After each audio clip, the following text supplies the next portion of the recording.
Thank you so much. Thanks for coming here. Thanks, Mela, for organizing and having me here. I'm really excited and pleased to talk about AI. A brief background about myself. I have been in AI for less than 20 years. I started in 2000, 2001. Back then it was not called AI, it was machine learning or robotics or something like that. I did my master's in machine learning, and then I did my PhD in which I focused a lot on computational algorithms that actually drive a lot of AI algorithms that we have today. And have worked in a bunch of different startups. I started with Nokia and Microsoft. I worked as a scientist at Microsoft. And I wanted something more exciting, so I started working for different startups. And really at that time, around 2010 or something, AI was picking up, and it was really the right time to be in Silicon Valley working with startups, and so it was a very good learning experience for me. I got to work on really different interesting problems, and I'm really happy to be part of this journey and to see how AI has grown in these 20 years and where it is headed.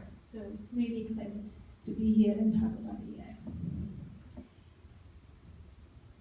So I want this to be very interactive and less formal. So I've been talking to a few people here. I just wanted to get a sense, what is AI? Like what is the thing that comes to your mind when you see AI? Recommendation systems for music. Okay. Mm-hmm. How? Yeah. I'm sorry, Dave. I'm afraid I cannot do that. Anything else? Predictions. Mm-hmm. Learning. Pattern recognition. That's very good. Natural language. Yes. Yeah, that's really good. Yeah. So AI is all of that, whatever you said, and not exactly how, but we're getting there. So AI is defined as, there are lots of definitions, and I really like this definition where it says that AI is defined as the ability of a machine to perform cognitive functions with human minds. So we really want something that's smart as human beings. It is really, really, really hard to make something as smart as us. People tried making something that could be as smart as a 2-year-old, a 7-year-old, and that took years and didn't go anywhere. So it's extremely complex. But the good and exciting thing is now with a lot of computational power, we are now at least dreaming about these things. We can actually at least dare to dream that we can have some cognition or some intelligence that can, even though it's not as it can't match human minds, it might get close. So AI can perform learning, planning, reasoning, any systems that can do it. For example, recommendation systems, prediction systems. They all come under AI.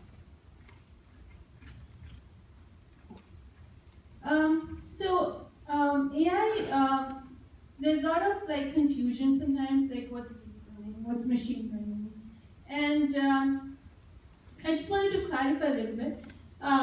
So AI encompasses machine learning and deep learning, and machine learning has been around for a long time. Essentially, it is just using a lot of statistical techniques that you give a machine, or you give a lot of training data, as they call it, and the machine can actually then learn different things from that. So if you have some past data, for example, weather patterns, or housing sales data, or something like that, and then you know that in the past we saw this, and then you feed it to this machine learning model, and then it will try to predict something for you. It may try to predict the weather for tomorrow. So that essentially is what the machine learning models do. They are very mathematical, very statistical driven.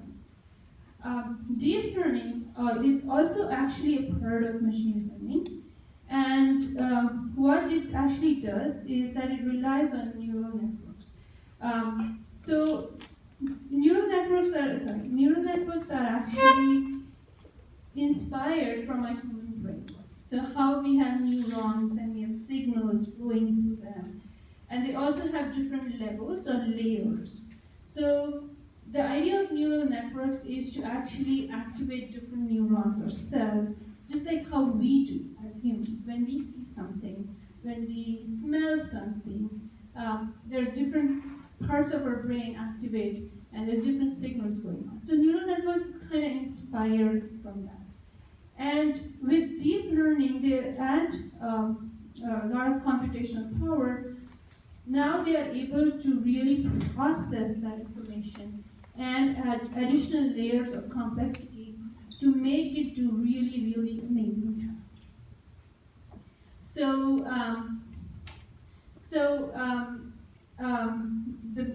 we know about self-driving cars, or Alexa, or Siri, and they are actually products of deep learning and machine learning, in fact. As you mentioned, natural language processing, one thing that has also evolved over time is how we can understand languages. So early on, there were very crude ways of understanding data, or it was like very rule-based, or you have a taxonomy. But now we can actually understand one word after the other. So for example, when you tell Siri can understand the entire sentence. It can make connections between the word that you said before, right? And when we learn to talk, it just comes to us, right? We learn word by word, and then we try to connect different words. And it's the same thing with deep learning or with NLP techniques. Now they are able to figure out, okay, this is the word, and this is the next word, and this is how they are related. So they are able to find the context around it. So that is one exciting area that has recently shown great leaps and bounds. The other area is computer vision. And again, with deep learning, we can now detect faces, images, objects. So like, for example, when you are on Facebook, it can detect, oh, this is you. These are your friends. It can quickly do that kind of recognition. It can do that kind of image recognition really fast. And that is actually really, really amazing to process that kind of image and that kind of information. It requires a lot of processing, actually, to understand different features in an object, and now we are able to distinguish that. There is recently a new area which is called reinforcement learning. It's very recent, but it has been a driver for self-driving cars. And the main idea behind reinforcement learning is, to put it in a very crude way, is like you tell a child, don't touch the fire, and the child will go touch it and learn that, oh, okay, I don't have to do it. So that instant learning is kind of like the key for reinforcement learning. So you make a choice and you get awarded, or you get rewarded, or you get penalized. So as you go along different steps, you get instant rewards or penalty, and that's how you kind of go back and forth and learn.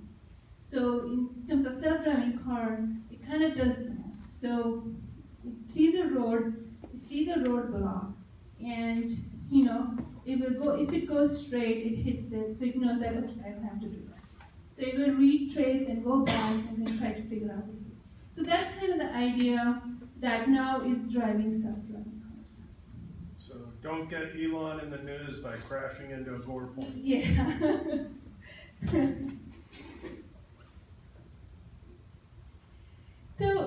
with all these recent technologies, and there's a lot of buzz about AI, and I was just kind of doing a quick research on where AI is, and like in 2018, AI startups have raised like record $9.3 billion. That's a lot of money.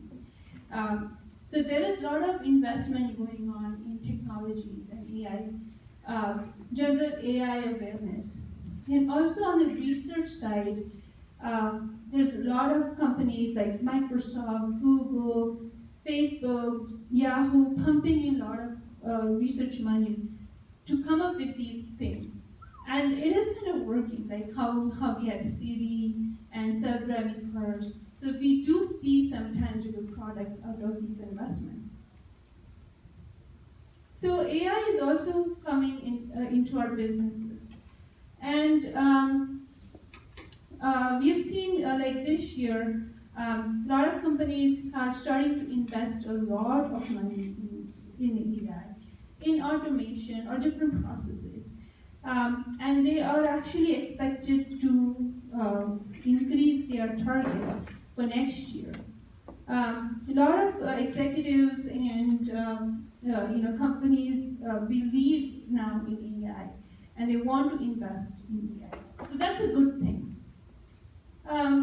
So even when you are in your company, and it's good to understand like where can we can reduce spend, or where we can optimize or increase productivity. Identifying that areas can really help us understand how we can use AI correctly. What I would like to also discuss is that yes, there's a lot of promise with AI. There is a big buzz. We have a lot of money in the market, but we should understand and be grounded with where we are with AI, right? AI has given us a lot of promise. It's going to solve everything. It's going to give you a lot of automation. It's going to reduce spend and everything. That's true. But it's also really, really important to understand what are the limitations of AI and what it can and cannot do. So AI has been categorized into 3 different states. One is called the narrow AI, which is actually where we are right now. So it can only do very specific tasks, like very dedicated tasks. Like for example, if you tell Spotify, give me your playlist recommendations, that's an example of narrow AI, because it can do that recommendation task for you. Even self-driving cars is an example of narrow AI, because it has a very specific task of driving from point A to point B. It may be breaking it into subtasks, but it's still an example of narrow AI, where it is performing only one task. What general AI is that it is going to go in the realms of matching human intelligence. So currently with our AI does not have self-awareness or consciousness. It cannot sense everything in the environment. For example, if there's a robot here, it's not going to sense a lot of different things, that, oh, maybe the lighting is too low, or maybe I need to increase my, the sound of the volume is too low, and maybe I need to speak up more. All these things that are subtle, it may not recognize it if it's not trained for it, right? If it's not trained for that task, it's not going to recognize it. So all the awareness and the consciousness that our human mind has, our current AI does not have it. General AI is where we are headed. Some people say we can get there in 50 years, 60 years, we don't know. And then this super AI is what we see in sci-fi movies, where robots will take over everything and they'll be extremely smarter than humans. Ex Machina? Ex Machina, yeah. There's a project called Psych, which was trying to mimic. It started in '84 and started as something that people believed that we could mimic human brain very fast, and they wanted to do mimic a brain of a 7 or 8-year-old. And it took them 10 years, and they still couldn't get to it. So yes, it is hard, but in '84, we did not have that much technology. So we may get there. We don't know. But the point that I'm trying to drive is, yes, AI has a lot of promise, but it is also still very, very restricted. And it's for us to make the best use of AI, we need to understand really that what it can do. And AI is just an extension of ourselves, of our intelligence. So there's a very famous quote from Ian LeCun. He's a very famous data scientist. He's the chief data scientist at Facebook. And I really liked his quote. He said that our intelligence makes us human, and AI is an extension of that quality. So it is a part of our intelligence. It's part of us. It is what we give it. It is whatever data we give to AI. That's what it's going to process on and work on that. So it can be very good in solving very focused and narrow problems. So that's where AI can really add value. Where you have a very specific task, very focused task, you can get it done. And of course, with the computational power, you can bump up the value added from AI. It's also very important to understand that not every problem is for AI. It cannot be solved by AI. For example, if you want to come up with your own music, or if you want to write a poem, be creative. AI is not there to do it. It can only work based on whatever input you give, right? So there are certain things that we are not there yet in terms of AI.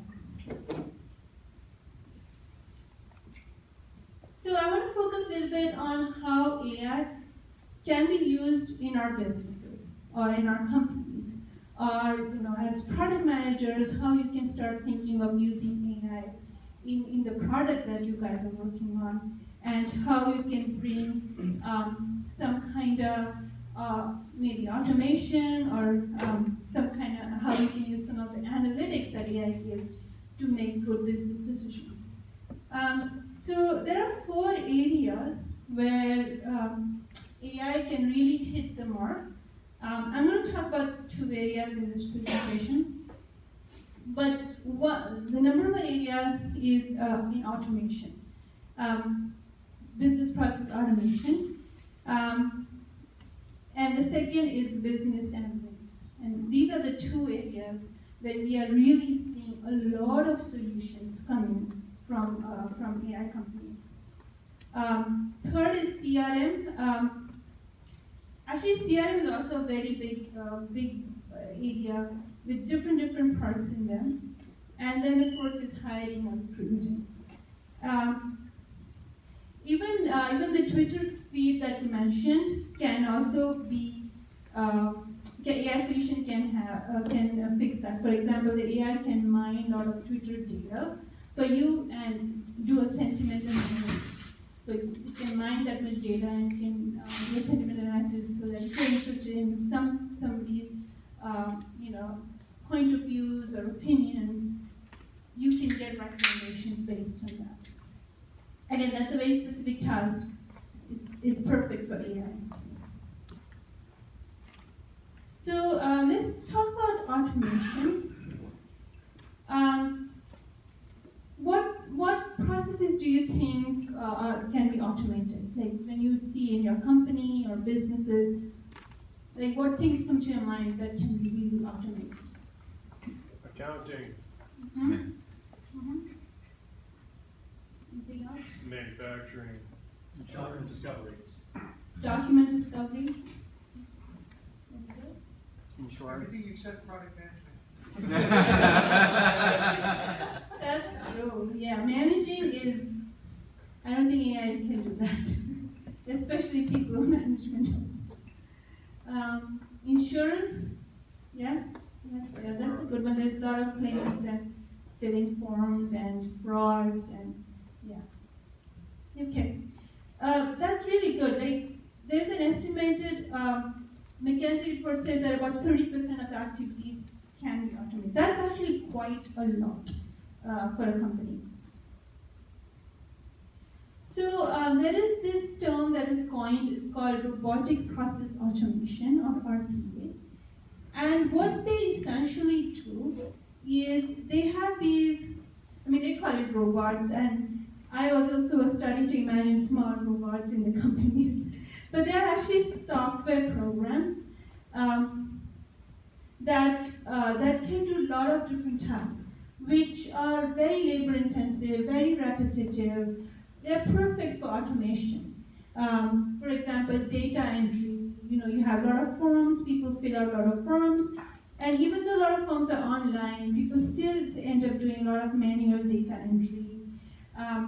There is audits. Even with insurance, there's a lot of reviewing of claims. With accounting, there is again a lot of data entry and a lot of processing that can be automated. So this is kind of like a low-hanging fruit for AI, but why not? Why not do that? Because what automation can do is it can really improve the speed and accuracy. It can reduce human errors, especially in the medical industry. There are so many transcription errors that happen because of manual entries. So we can really reduce these errors and actually increase employee productivity. There's always this fear, which I want to talk about, is that with AI, these jobs are going to go. People who do data entry or do manual audit or reviews, what are they going to do, right? The argument for that is, these tasks are really labor intensive, but if you free up this, the employees can have time to actually focus on more challenging tasks, which AI cannot do. Or think about work in different areas or do more problem-solving kind of tasks, which the AI is not there yet. So we can actually increase some of the employee productivity because employees are not just doing a mind-numbing task, So that is kind of like the argument that with the AI we can actually combine forces and help everybody. So even with automation, there's not always 100% automation. So we can have a step where the human and the AI or the robot are actually working hand in hand. So it can really help you instead of take your job, right? We can ensure a lot of reliability and consistency with the automation. These are some of the big companies that are now the key solution providers for RPAs, and I know Automation Anywhere. I was talking to somebody, and that's a very huge company. It's getting there. And the company that I work for, Absent, is in this process, and I would like to share some of my experience with Absent and what do we do, just to set some context and drive some of the points that I'm trying to make.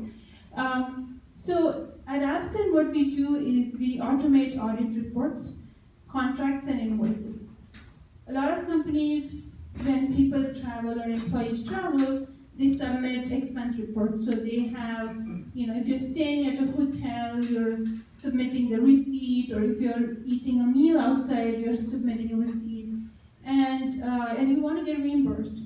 And in a lot of companies, that's still a very manual process where the auditor actually looks at your receipt, it checks if the amount entered is correct, and after all that, if you get approved, then you get reimbursed. And for big companies like Amazon or Walmart, they have like a huge volume of employees traveling every single day, and their auditors have a really, really hard task to audit this. And one of the things that we do at Absent is just elevate that pain from the auditors. So we can do even 100% audit, so whatever reports that get submitted can be automated. And what we do is we recommend if there is any fraud or any risk, then we recommend saying that, the auditors, can you review this? So what happens is the auditors, instead of reviewing thousands and thousands of reports, they just have to review like maybe 10% of the entire report. So that really helps them to have focus and improve their work quality. From my experience, what we have seen is because of this automation, we are able to detect fraud, and there is a lot of fraud in this industry, you wouldn't believe it. So one of the frauds that we see is not very often, but it does happen, is that people submit duplicate receipts. So, for example, when you go to a restaurant, you get 2 copies of your receipt. So what sometimes people do is they attach 2 reports and try to get money for both. Right? So that's one thing that we did test. And that task is really, really hard for an auditor to understand or detect, because if you submitted 2 different reports within a period of 6 months, it's impossible for the auditor to remember, oh, I approved this. Right? So that is a very good example of automation and processing power.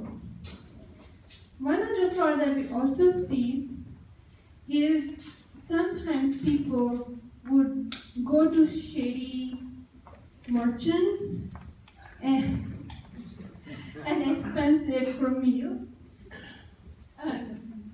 So we have seen people go to strip clubs and expense the meals that they have as normal meals. And that is really hard for the auditors to understand that. And that is something that we also catch, so we can understand that this is the vendor, this is the location, and it's a strip joint. So we've seen that also. The other fraud that we see is people working with dodgy vendors. And this comes with invoices and contracts.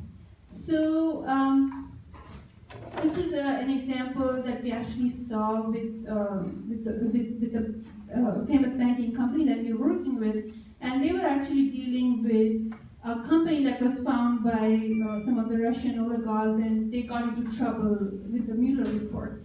And we were able to identify that vendor and then point out to this bank that you don't want to be associated with them, right? Because you might get into trouble. And they were really, really able to, then fix their, relationship with other vendors and move away from this vendor. So that kind of checks and balances also can be added with automation and AI. Any questions so far? Okay, so moving on, I want to talk a little bit about AI in business analytics. And one of the key areas about business is to understand your own data, the company data, how it is doing, and how you can strategically make the next moves based on what you see. So there are 3 components in AI in business analytics. One is a descriptive component. Descriptive component is more about visualizing the data, finding patterns, finding trends, and a lot of we do have a lot of data. For example, retailers, they would have data for years, and they want to understand the trends and patterns, or even seasonality, and it's really, really hard to process all that data. But with AI, it has become really easy to understand the patterns and analysis and the relationships between data. So that actually adds a huge impact. Other thing is now we are seeing real-time insights. So with fast faster models and faster computational power, we can see results right away. A lot of companies are also adding search-based capabilities. So if you want to find out, oh, what was the trend last Thanksgiving for Macy's or something like that, right?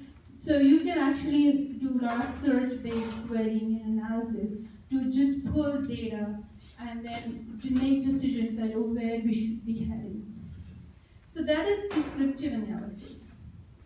The second part is predictive, which actually tries to forecast based on the past trends. So based on what we were seeing in the past, where are we headed, what's our trend, and this is a very statistical process, but with big data, you can also have a lot of machine learning models that can do this very accurately. It's also important to understand the cause and effect. So what happens if you change something and what do you expect it to be? So the relationship, the causality is also better understood with AI. The third interesting is the prescriptive. The prescriptive actually can recommend actions or propose solutions that you can actually take. Or it can also say that these are viable solutions, but this is the risk associated with that. So you can actually weigh different factors in a calculated manner and decide what's the right path based on this predictive analysis and prescriptive recommendations. Can you, on cause and effect, can you do anything with, did that really cause it, or is that just a symptom that's showing up because of it? Correlation versus. Yeah, how do you do that? That's a very good question. We can actually get to the cause. We can also do correlations. So correlations are when you change one thing and then the other thing also changes. Either they move in the same direction or they move in the opposite direction. You can analyze that. But understanding the cause can be a little bit tricky, but possible. Is when you want to you change something, you look at all the other parameters or all the other data sets and figure out what caused this change. So I'll give you an example.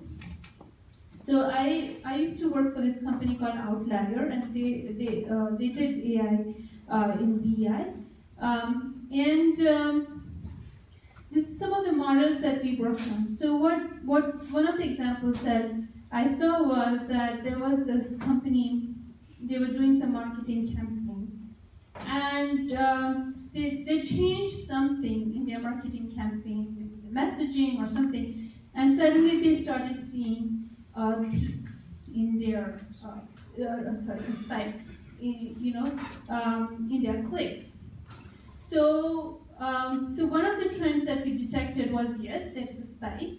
And the second thing is, what was the exact thing that you changed that caused the spike? So you can go back and look at all the data around you to see that, okay, the messaging was changed and that actually made this impact.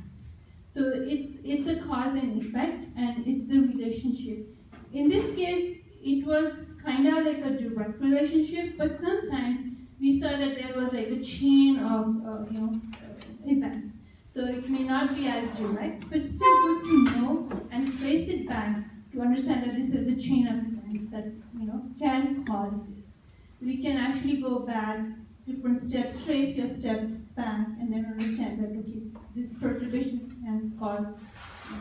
So analyzing this data in the past is very useful for them. I've heard that dimensionality is a problem in today's data sets. There's so much data, Yes. so many dimensions that you can, by chance, find things that look like they're causing. Does AI help with that, or is that a problem with AI too? AI can help with that. So there are ways of reducing dimensions. There are ways of tackling the dimensionality problem in AI. So one thing that some of the machine learning models can do is they can learn that some of the dimensions are not actually adding any value to the outcome, and they would automatically penalize eliminated. That's one thing. The other thing is there are also techniques in machine learning that can help you reduce dimensions. So if some of the dimensions are very similar, you can kind of group them together and treat them as just one dimension, and you can reduce some of the dimensions just based on how different dimensions are correlating or work together. So there are ways to tackle that. Yeah, those are great questions. One of the things that we were also able to do with the AI and BI is a lot of companies actually work with different data sets. They have Zendesk, they have Google Analytics, they have mixed panel, and all these are very independent. But one thing that we were able to do is kind of understand patterns across these different data sets, because a lot of times we are not able to combine them, and that can give you a better understanding of more cause and effect kind of relationship.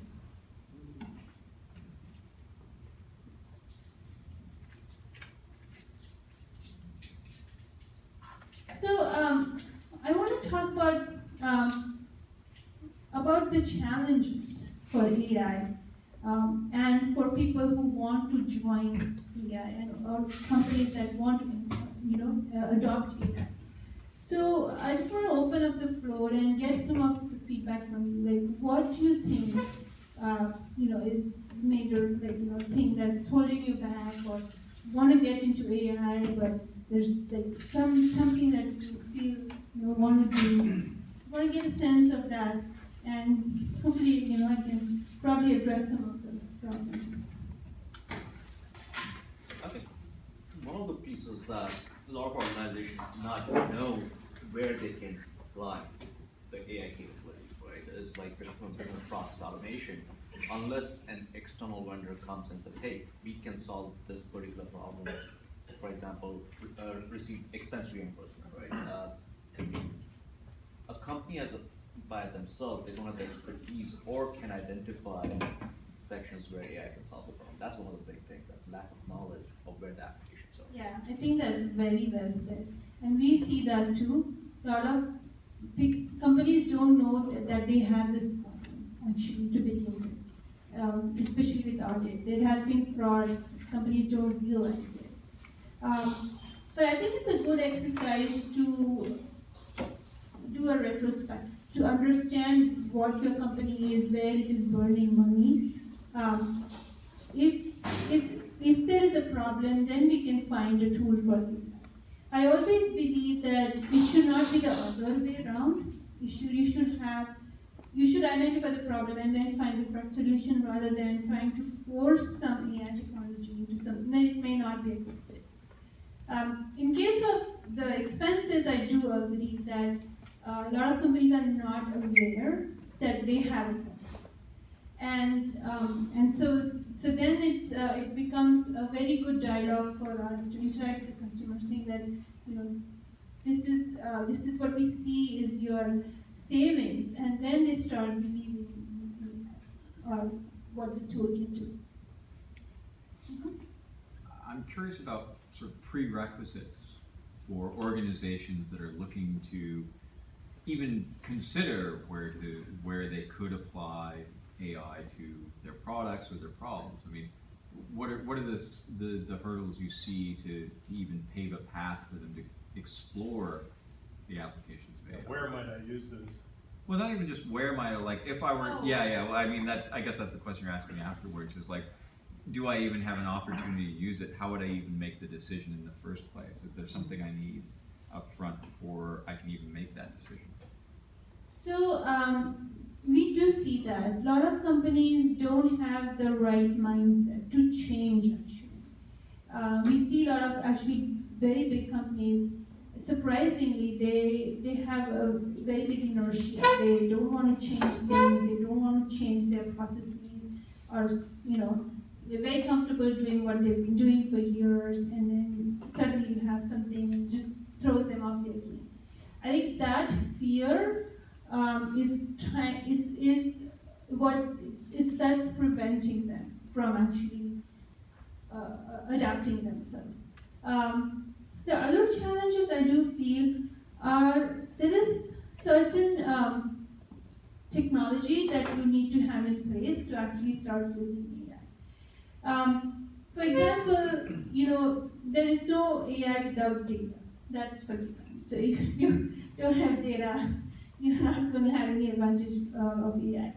But it's very important to know that there has to be clean data or data that is meaningful, and just good bookkeeping or using certain services just for having clean data is something that companies can start with.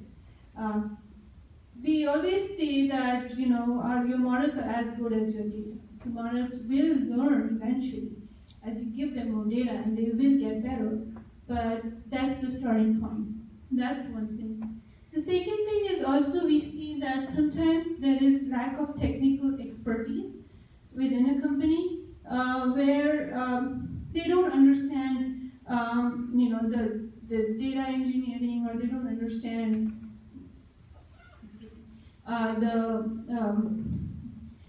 how to approach. Like data science is just like a fuzzy cloud, and they don't know how to actually approach it.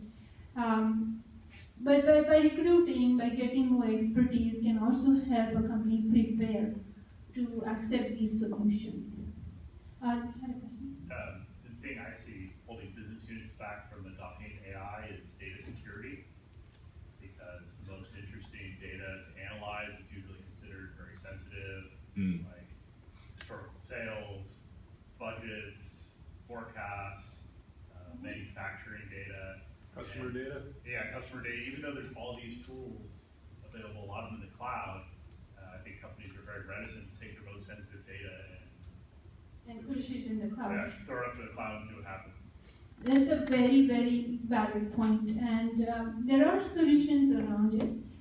We do see that also in our company when companies are really concerned about sharing, their employee data, or sometimes it's even PII, right? So it's very personal, identifiable data. But there are a lot of secure solutions which a lot of companies are not aware of. So there is a lot of ways to securely transfer data, which is very highly encrypted. It sits on a different server. In our company, we just keep everything in the cloud. Everything's in the server. We never download any data, any company data. And for a machine learned models, it's actually not looking at your data per se. It's just looking for trends. So the model is actually is not aware of any PII or anything. Some companies, my previous company, they also were very concerned. And what we were doing is we would kind of obfuscate some of the data, or if there's credit card numbers, you would just smudge them. Or if there's a customer name, you would never use a customer name, or you would never use an employee name. You would always assign some random ID, and everything would be anonymized. So there are ways where we can work with that. We can anonymize data. We can smudge out private information. We can do a lot of encryptions. Everything can sit on a server. It's never downloaded. Everything is with some kind of VPN, which will be a virtual private network, and that can add extra security layer. And some companies have their own server. So they just have to give us some credentials so that we can share it. So it's just their data, their cloud. We are just running the models on that. So there are some ways to mitigate those concerns. Mm-hmm. In terms of the strategic approach, have you seen any good developments with respect to maturity models, generally speaking? And then also on the lack of talent, the talent aspect, I hear, or I have heard, at least recently all the time, that one of the major constraints is, for example, the number of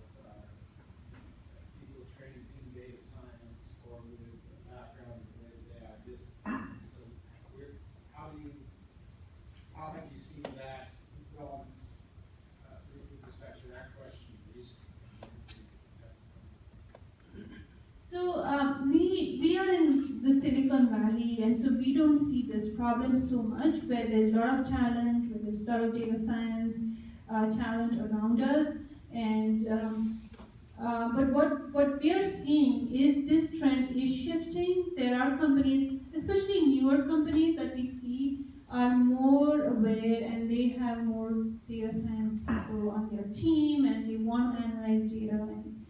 And the problem we are seeing is with a lot of older companies who have very strict processes, and even though they might have data scientists, they might be just doing very specific tasks, and there's less interaction between the product people and the data scientists at that level. So there's a lot of levels of bureaucracy sometimes that actually hinders these kind of interactions.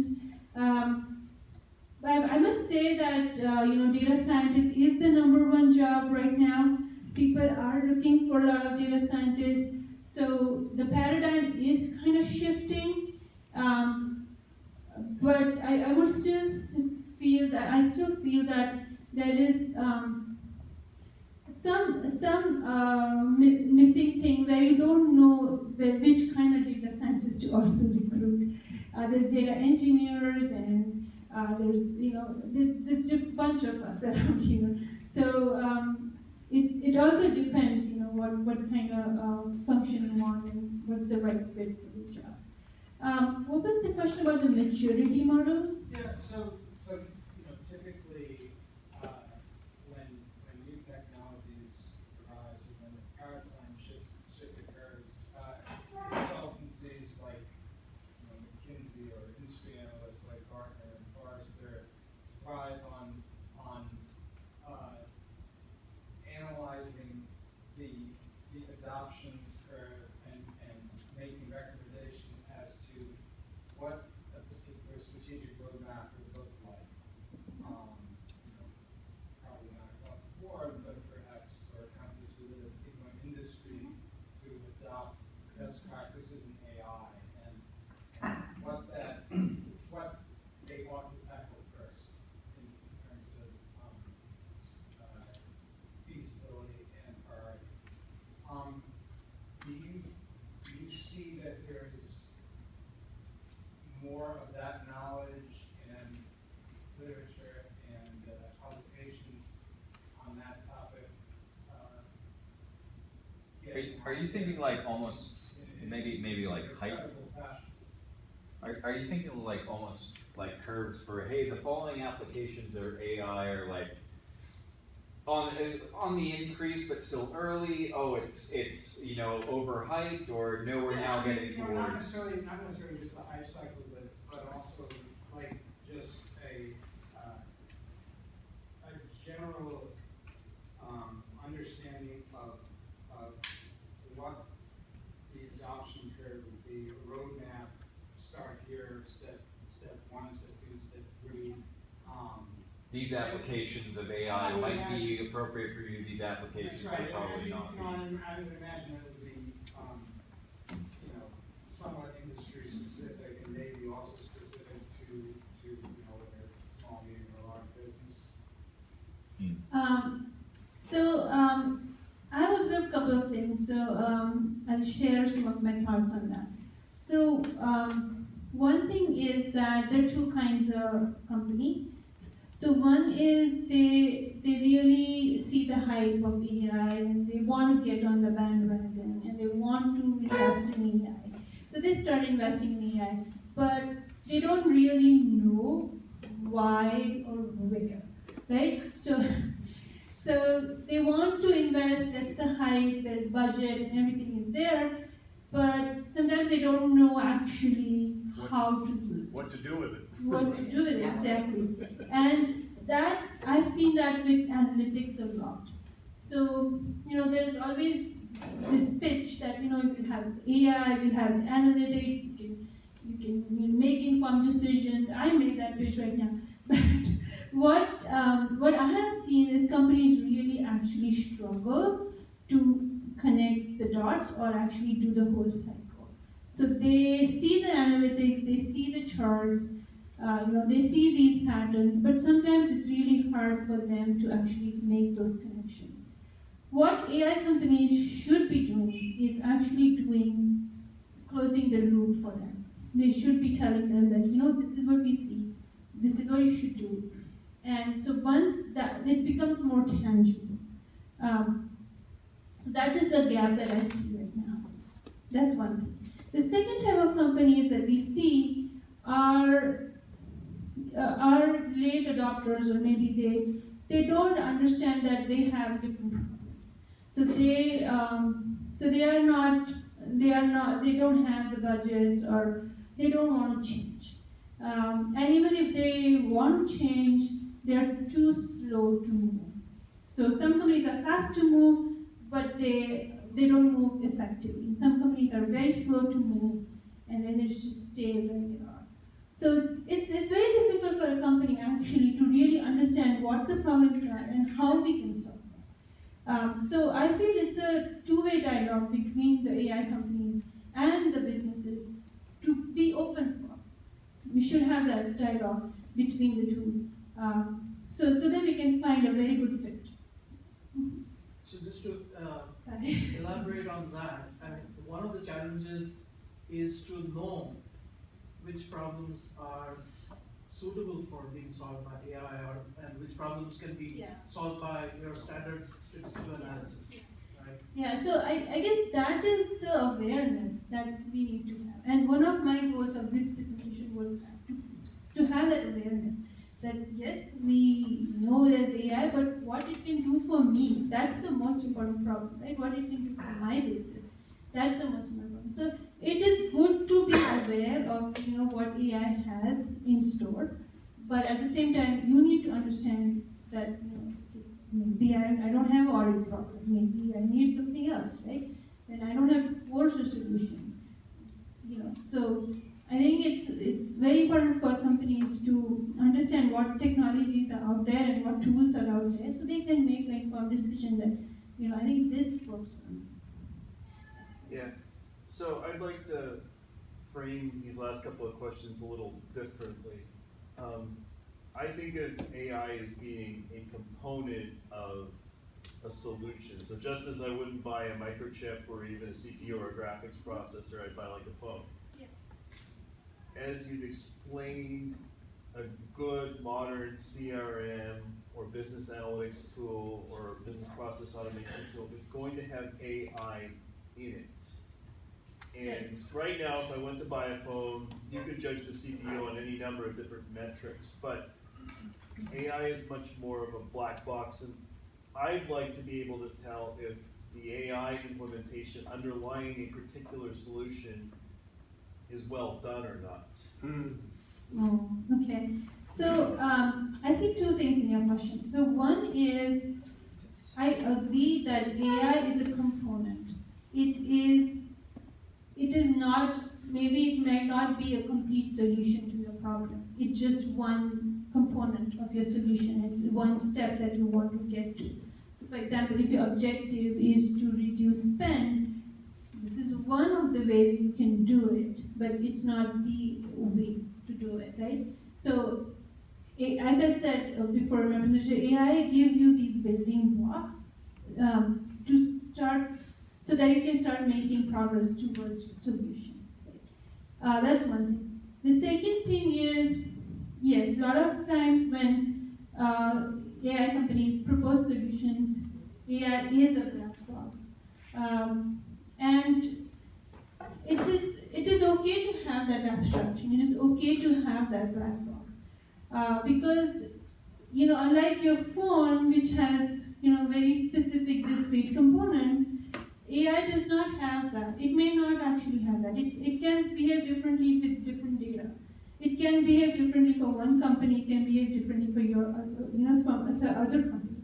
So it can take different forms based on, what your data is. That's fine, but if I'm subscribing to, let's say, a fraud detection system, there's lots of companies out there who would compete for that business.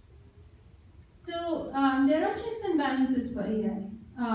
And we do publish a lot of metrics around that. So a good model, a good AI model, unfortunately there is no brand for AI models. There are grants for some solutions or some for some software that's out there,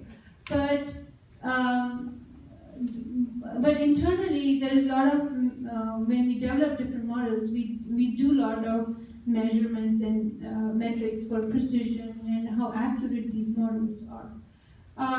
But coming to your question, how would you know that the company A's model is better than company B's model? It's really, really hard to know that because there is no branding or no fixed, this has so much GPU or so much, So it's really hard to differentiate. There's probably false positive tests to be applied. Yes, so we get that concern from our customers, and one thing that we do is, like AI is a process, so we treat it as a process. So we take data, we do like some kind of piloting or testing, and we do a false positive analysis for that customer. And if the false positives are really, really low, then your model actually is doing well. That's one measure to understand that, okay, this solution is probably going to work for me. And we've seen customers, and also it's a very interactive process, so we've seen customers who come to us and say that we can only live with 10% false positives. Go fix whatever it is. And so they give us a very hard number.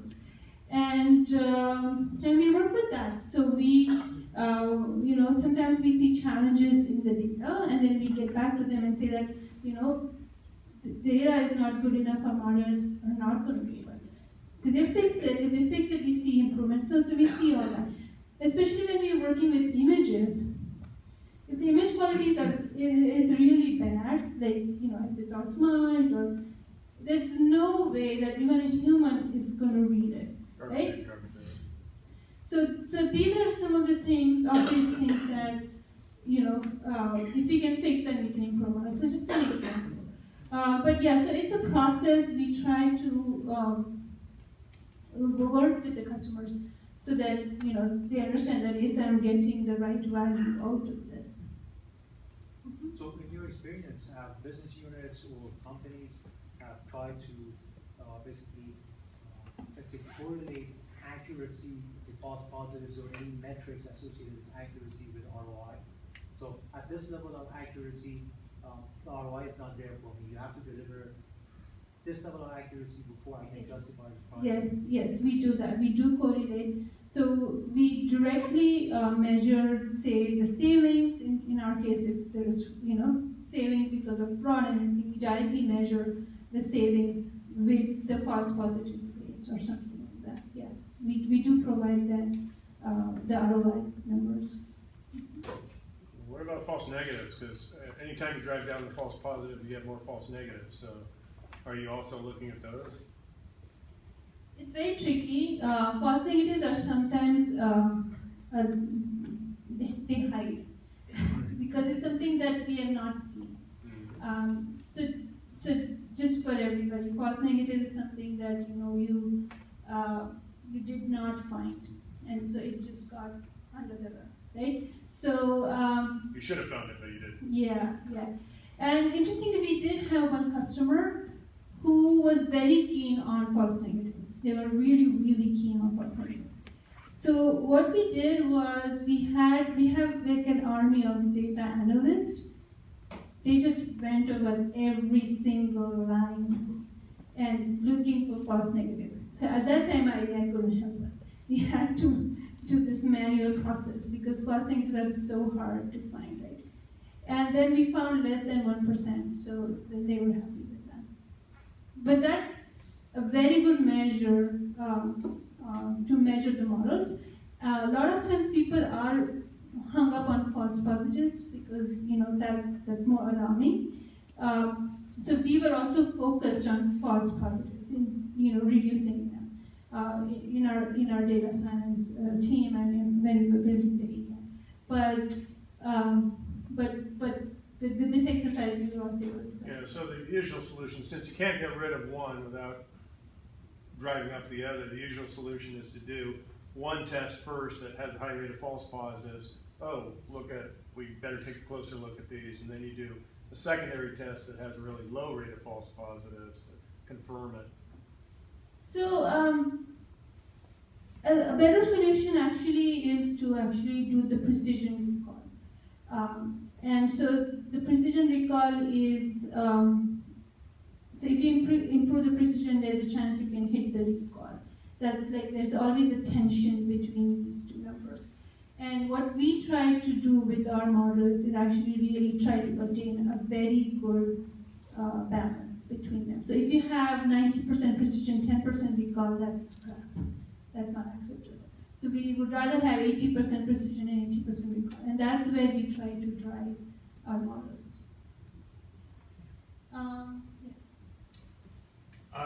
Most of the discussion has come across is if a company is looking to add or expand AI in what they do, which I totally think makes sense.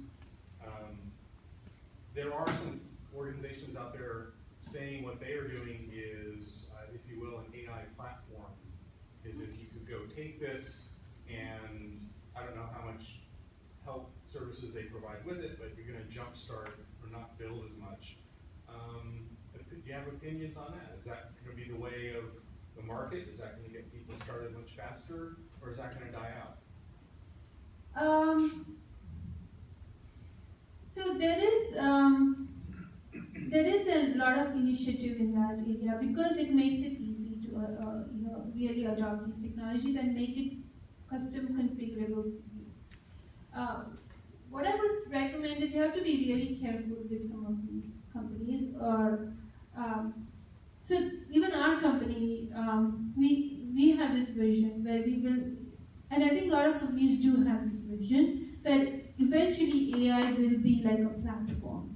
So you can have your own AI for your own problems by choosing different components and make it totally configurable and customizable for you. And what the companies will provide is the technology to drive it and the platform to drive it. And I'll give you an example.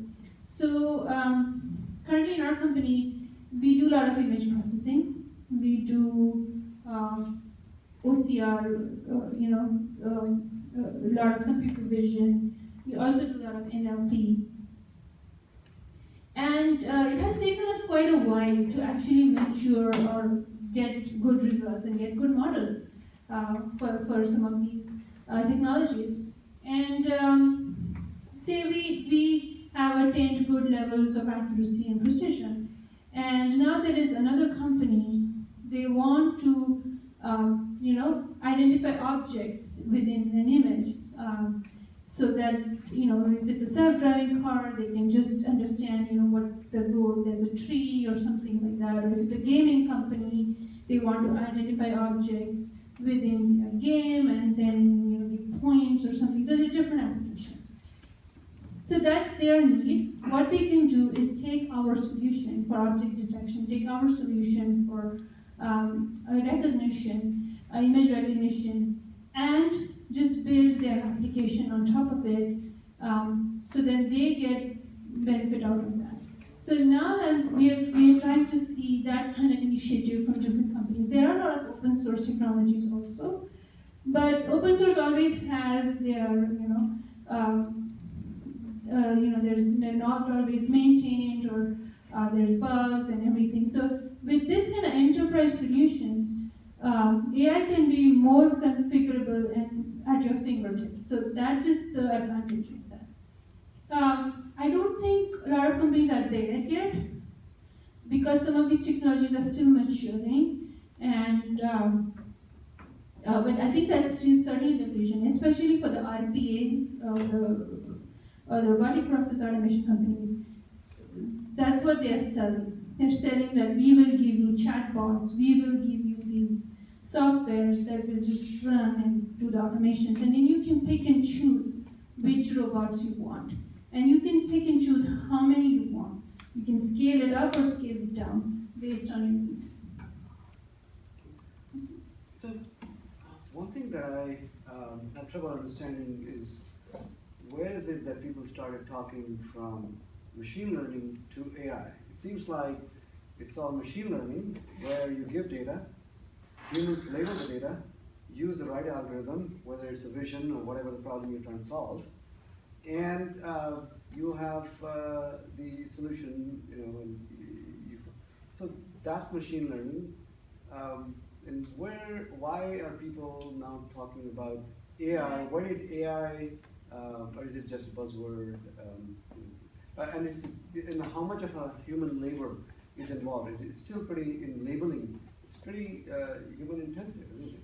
Yes, that's a very good point. So you're right. So machine learning actually always requires some kind of labeled data. Most of the times, especially when you're doing supervised learning. There are some areas where you do unsupervised learning and then you don't need labeled data, but you still need semi-supervised, so you do need that.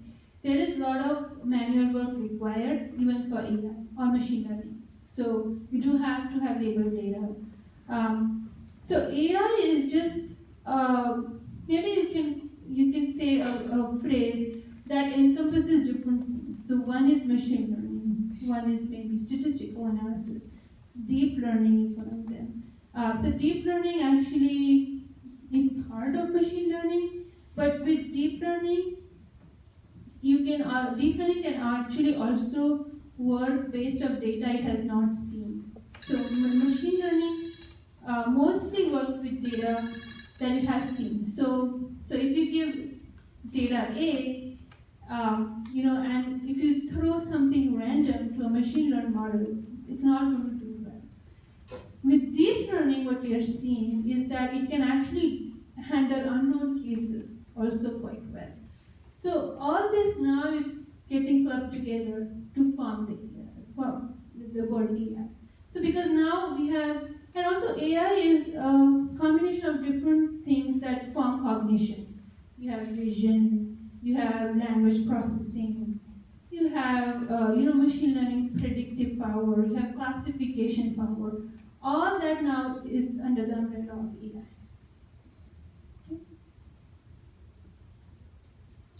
I was wondering, you mentioned a little bit of some of the mistakes that companies have made getting into things. I have two. One is, I'm wondering if there's any best practices, frameworks, or other things that are out there that address things. I've seen technologies rolled out where automation added a great deal of complexity, and then you wind up with something, say, like a self-checkout machine in a grocery store, and a product is ringing up, with the wrong price. And it used to be the person who was punching the number in would look and say, well, that's obviously a bad price sticker. What's the real thing? And they could correct it right at the register. And they generated a situation with one of their early deployments that they had to literally call somebody 3 states away and get them to log into the system. And it was just a huge, complicated thing where before the person could just say, well, that's really supposed to be $3.50, punch it and go. So adding complexity, but then not matching that with an overlay capability that was simple. I'm wondering, are there other, pitfalls and other things that have been identified in kind of a framework that can be looked at? Yeah, actually I have a slide about some of the pitfalls or some of the mistakes that companies make. And what you have identified is very right. Sometimes having over-engineered solutions can not work to your benefit. If the problem is simple enough, keep it simple. Like we can have that policy.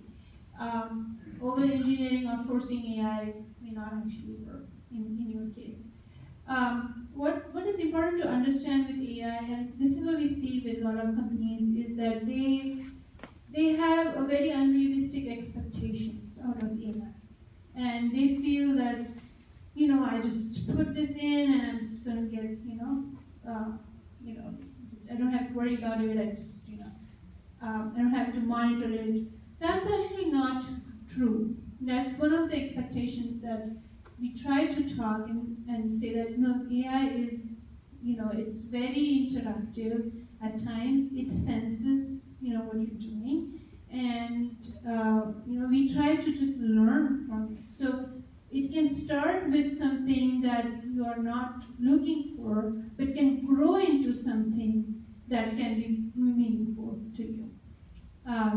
So it's a process, just like any other process.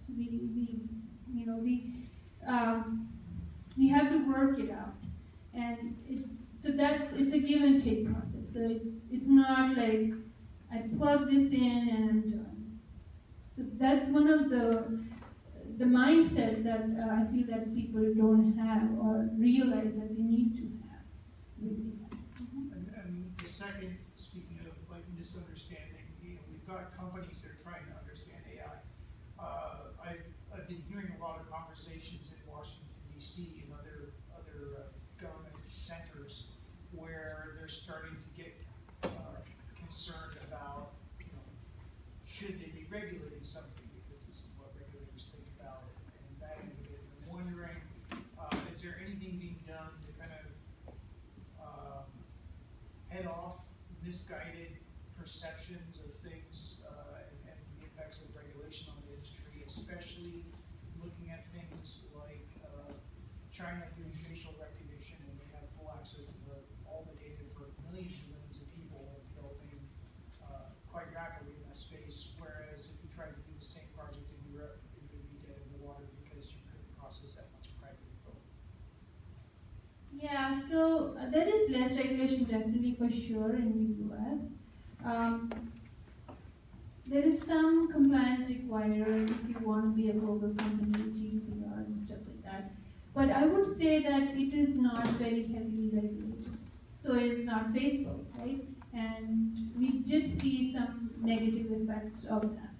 And with AI, it's still, a lot of things to discover, or we don't know. Like we did see like the chatbot from Microsoft, right? Spitting out racist comments. That's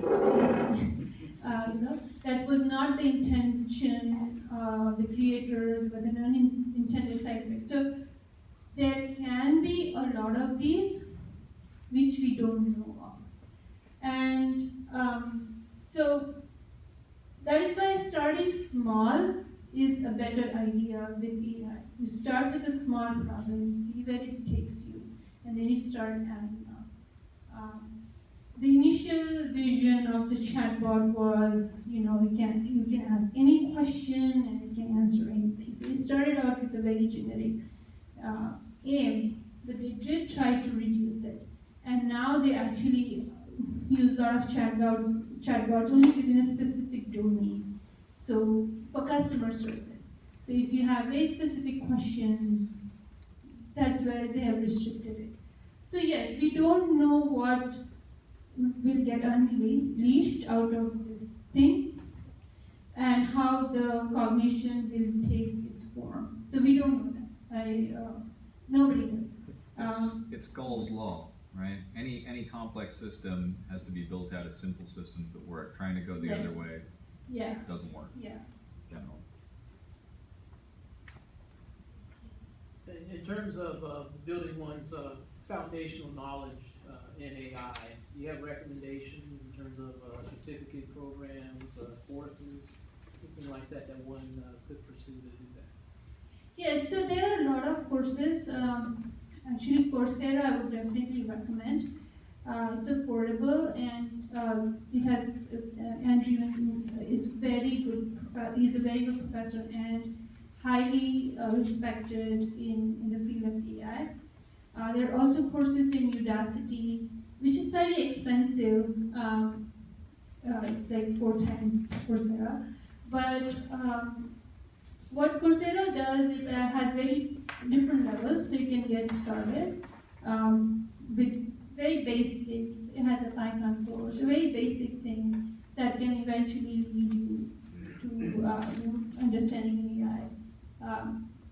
So I would definitely start with that. It's also not a bad idea to, there's a lot of packages out there, so which you can start playing with. And you don't have to write any ML models from scratch. So a lot of modeling and algorithms have been done and they've been packaged. So there are a lot of packages which is very easy to just start playing with that. A lot of programming languages these days also provide ML model support. So R is one of them, Python is one of them. So it's very easy in that case to just start playing with different models. You have your training data.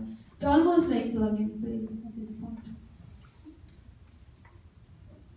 Andrew Ng's machine learning course is probably like, It's the most sold course, I think. it's the foundational course, uses open source software. It'll take you time, but you know, at the end you'll end up having done linear logistical regression, a little bit of neural net, SVMs. I mean, you'll literally do some of the classic problems of like handwriting recognition and things like that, which when you go through it and do the math, it's like, oh, that 10 or 12 lines of matrix math plus this data now recognizes handwriting with like 96% accuracy? Huh, okay. Then you'll have the existential crisis for a little while when you're like, is that all I am? Is that what humans are? And then you'll go on to the next module, and they'll tell you about all the things that break. I think what they do is they start with, you know, they explain very well, like how this algorithm is, and they also throw in a formula. Even if you don't understand, it's okay, because you really don't need to memorize it or understand it, but they also challenge you to understand it some ways, but it's okay. So it works with whatever level you are. It's a deep learning specialization goes a little bit further. Yeah. And covers other applications. Yeah, they do have a deep learning course, I believe, but I think you do need some prerequisites. Yes, to do. and it's a specialization, so like 5 or 6 courses. Yeah. Fast.ai is another one. Those are the ones. What's that one? What's that one? Fast.ai. And what is it exactly? It's just a course? It's self-learning. Okay. Ooh, okay. You love the hype, yeah. Oh, great questions. Yeah, nice. Thank you so much, and it was my pleasure. Thanks a lot.